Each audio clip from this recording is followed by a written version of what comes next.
irradiate. Then turn your toes in, heel out, tibial IR, and extend.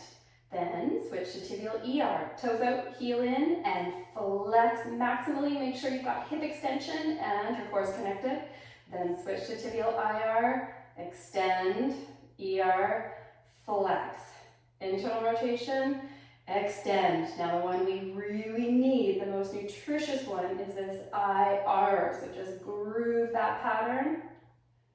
Even better, try this banded. So drive the knee out, that's like femoral external rotation, and groove that tibial IR, trying to get out of that valgus knee, that collapsed knee.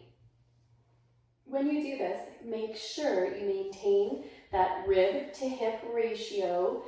Activate your glute, squeeze back, and do this in full hip extension. You can do the same thing, closed chain, drive the heel into the ground to activate those hammies, control the knee, do not let it dive in, it's going to want to escape. So that's our femoral external rotation. Then toes in, heel out, drag that foot along the ground. We don't go to full extension ever. Switch to tibial ER and drag that foot into full flexion. IR extends. You can continue with that square, or we know we need this tibial IR, so just groove a few hinges that way, not letting the knee dive in, losing that femoral external rotation. You can do the same thing, supine, drive the heel into the ground, either do your full car, you can go both directions, or go to tibial IR, toes in, heel out, femur stays in line, and groove those hinges with tibial IR. And you can do the same thing in this position. Lock that knee up to the shoulder, hip flexion, either actively or passively holding here. Knee car, toes in, heel out for IR of the tibia, extend, go to ER, toes out, heel in, flex, and then go find those four corners. You'll find some lovely lines of tension through that hammy and get that knee moving. This is also great prone, so engage your core, squeeze your glute, hinge the knee, then tibial IR, toes in, heel out, extend, almost all the way, not quite, switch to tibial ER, toes out, heel in, and flex maximally.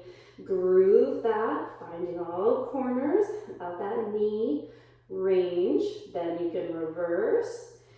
And then again, if you want to really expose it to some tibial IR, because we don't tend to do that much during the day, go to tibial IR and keep it there, toes in, heel out, as you hinge, flex, and extend.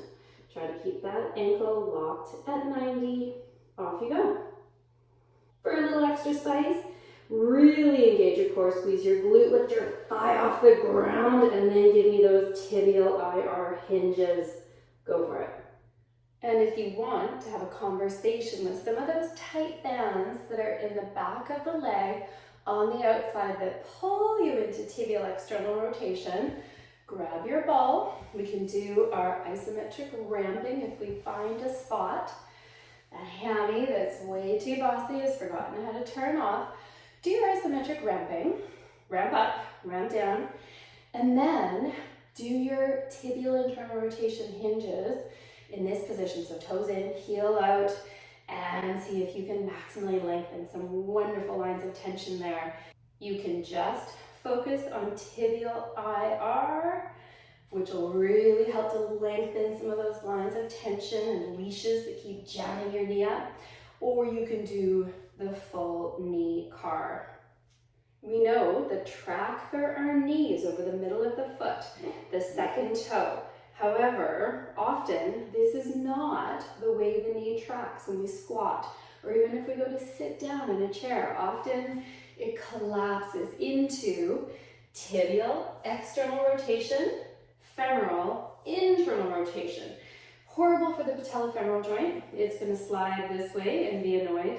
Horrible for your medial meniscus, ACL, MCL, which protect against that anteromedial instability. Great great way to speed up arthritis. So one way I like to reverse that valgus knee is to grab my band.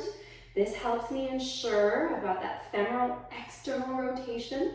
Then turn the tibia in. So you know, toes in, heel out, and try to do a few squats this way. Knee hinges, closed chin, exposing the knee to tibial internal rotation instead of always getting it into that tibial external rotation.